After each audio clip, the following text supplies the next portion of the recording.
Abakulu okuva Minisitule y'ebyensimbi batunudde ebikalu bwe balagiddwa okusasula ensimbi z'omuwi w'omusolo ezikunukiriza mu buwumbi 7.5 ze baawola ebibiina wamu n'abantu ab'enjawulo. Kino kiddiridde akakiiko ka Paalamenti akavunaanyizibwa ku mbalirira n'ensansanya y'ensimbi z'omuwi w'omusolo okubuuza abakulu bano lwaki ensimbi ezikunukiriza mu buwumbi 7.5 zaawolebwa abantu ab'enjawulo ate nga tewali ssuubi kuzizza. Finance officer is comfortable with grants from government, and we are speaking about now your sustainability. I do not know whether my sister has a bottomless pocket from where she draws grants to finance a bottomless pit.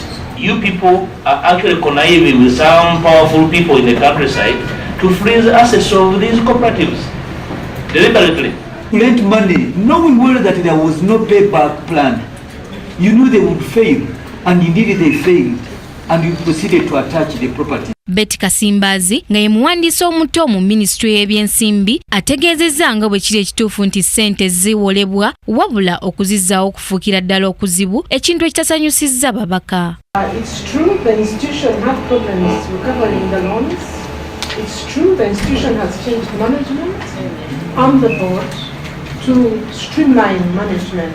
Ababaka abali kakiiko bategeezezza nga bwe bagenda okulondoola ekitongole ekivunaanyizibwa ku bibiina ebiwozi by'ensimbi beezuulire wa ensimbi zino gye ziwolebwa era lwaki be baziwola tebazizaawo. Wabula bagaanye ekyokusazaamu ensimbi zino era ne bategeeza nga bekikwatako bwe balina okuzisasula. Ministry ya Finance naddala ng'eyita mu kitongole kya microfinance eteekateeka okusazaamu amabanja agabadde gaawolebwa abantu.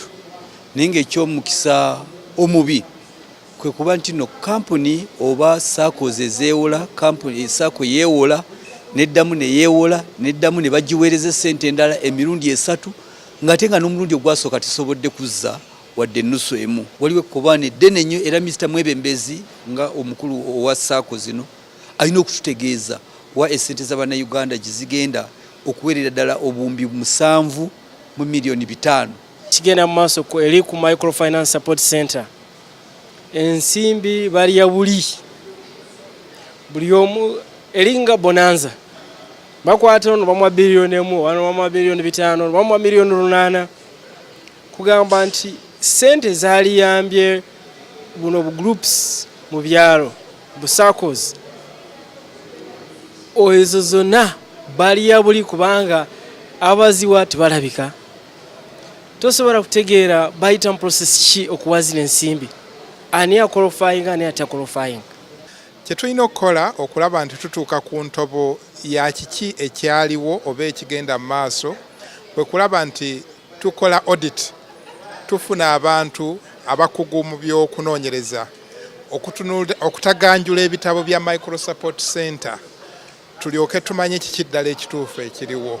Kizuuliddwa nti ekitongole kya gavumenti kivunaanyizibwa ku bibiina ebiwozi by'ensimbi kizze kiwola ensimbi eziwererako ddala mu bibiina ne mu bantu ab'enjawulo wabula ng'abasinga tebalina busobozi kuzzaawo nsimbi zino. Ku Kingdom TV, Samla Hanifa amalindirire.